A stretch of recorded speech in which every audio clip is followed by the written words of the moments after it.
Hello students, आप सब कैसे हैं। तो आज का हमारा टॉपिक है एक पोयम के ऊपर और उस पोयम का नाम है the pulley written by George Herbert. तो इस पोयम पे आज हमारा डिस्कशन होगा कि वो पोयम कैसी है, पोयम में पोइट ने क्या लिखा है, किस चीज़ के बारे में वो पोयम है। तो चलिए शुरू करते हैं। तो इस पोयम में हमें पोएट यानी कि जॉर्ज हर्बर्ट, इन्होंने हमें एक खूबसूरत सा रिश्ता इंसानों के और भगवान के बीच का बताया गया है। तो उनका ऐसा कहने का मतलब है कि भगवान ने हमें इतना अच्छे से आशीर्वाद दिया है, हमें उन्होंने जन्म दिया है, तो हमें उन्होंने एक जिंदगी दी है। उस जिंदगी को हमें कैसे जीना है, हमें कैसे भगवान को धन्यवाद करना है, तो उसका महत्व हमें बताया गया है। तो भगवान को हमें क्यों थैंक यू करना है, क्यों उन्हें धन्यवाद करना है, किस चीज़ के लिए धन्यवाद करना है, इसको हमने कविता के रूप में देखा है। तो कवि का ऐसे मानना है कि भगवान ने हमें उनके आशीर्वाद से इतना भरपेट भर के दे दिया है कि हम भूल गए हैं कि उन्हें धन्यवाद करना था हमको। भगवान ने हमें सबसे बड़ी चीज़ जो दी है वो है जन्म, जो खूबसूरत सा इंसानों का जन्म दिया है। लेकिन हम ये भूल चुके हैं, हमारी सब इच्छाएं पूरी करने के लिए, हमारी जो कमियां हैं वो पूरी करने में हम लगे हैं। हम भगवान के पास जब हम जाते हैं तो हम केवल सिर्फ उन्हें एक स्वार्थ के लिए जाते हैं ताकि हमारे कुछ इच्छाएं पूरी हों। इसके कारण हम भगवान के पास जाते हैं। कवि का ऐसे मानना है कि भगवान ने हमें भरपेट दिया है उसके आशीर्वाद, और उसके अलावा जो दिया है वो है शक्ति दी है, हमें उन्होंने मान सम्मान दिया है, हमें उन्होंने बोलने का एक दर्जा दिया है, हमें उन्होंने एक भावना दी है, यानी कि स्ट्रेंथ, ऑनर, प्लेजर, विजडम, ये सारी चीज़ों से हमें भरपूर कर दिया है। बट फिर भी हम खुश नहीं हैं, हमें और चीज़ें चाहिए।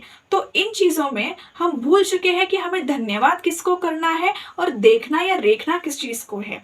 तो इसके कारण भगवान ने हमें उन चीज़ों से मुक्त कर दिया है और उन्होंने उन चीज़ों को रोक लिया है हमारे लिए। क्यों रोका है? कवि का ऐसा मानना है कि अगर भगवान ने इन चीज़ों को रोक के रखा है तो उसके पीछे ये कारण है कि उन चीज़ों की कमी आप पूरी करने के लिए तो इंसान मेरी तरफ खींचा चला आएगा, मेरा भक्त मेरी तरफ खींचा चला आएगा। अगर मैं ये नहीं करूँगा तो उन्हें मैं कहाँ से दिखूंगा। उनकी इच्छाएं पूरी करते करते तो मैंने मेरा काम कर दिया, लेकिन मेरे भक्तों ने तो मुझे भुला दिया है, वो तो काम उन्होंने किया नहीं है। तो भगवान का ऐसे मानना है कि अगर मैं उनकी इच्छाएं कम कर देता हूँ तो इसके कारण तो मेरे जो भक्त हैं मेरे पास खींचे चले आएंगे और उन चीज़ों के कारण तो वो मेरे पास रिश्ता बनाए रखेंगे। हम अक्सर ये भूल जाते हैं कि जो चीज़ें हमें उन्होंने दी है, आज हम जो भी है उस भगवान के कारण है। लेकिन हम हमारी जो एक जीवन में है, एक ये बिजी जो लाइफ चल रही है हमारी, उसमें हम इतने बिजी हो चुके हैं कि हमें समझ नहीं आता है कि हमें ये भगवान ने क्यों दिया है ये चीज़, उनको हम कब जाके धन्यवाद करें। आपने कभी ये सब बारे में सोचा है कि भगवान हमें ये चीज़ें क्यों देते हैं? तो हमें हमारा भी कुछ काम है कि भगवान के लिए कुछ करना चाहिए। तो इसीलिए कवि का ऐसे मानना है कि हमें भगवान को बहुत सारा धन्यवाद करना चाहिए और हमें खुश रहना चाहिए कि जो चीज़ें हमें भगवान ने दी है उसमें हमें संतुष्ट रहना चाहिए, ना कि हम हमेशा उन चीज़ों के बारे में भगवान जी से बात करते रहें। कभी भी हम भगवान के पास जाएंगे तो बस उनका एक साधा सा भक्त बन के उनके पास जाके हम प्रार्थना करें, ना कि हम हमारी दुविधाओं को लेके जाएं, हमारी इच्छाएं पूरी करें, इन चीज़ों को लेके जाएं।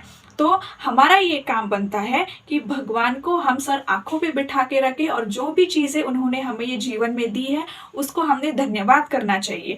तो इन अच्छे रिश्तों का, यानी कि एक भक्त का और एक भगवान का ये रिश्ता, ये कवि ने एक अच्छे स्वरूप में हमें बताया है। तो हमें इन चीज़ों को ध्यान रखना चाहिए और इसका जो हम बोल सकते हैं जो ये हमको ट्राई करना चाहिए हमारी निजी जीवन में। Thank you, all the best.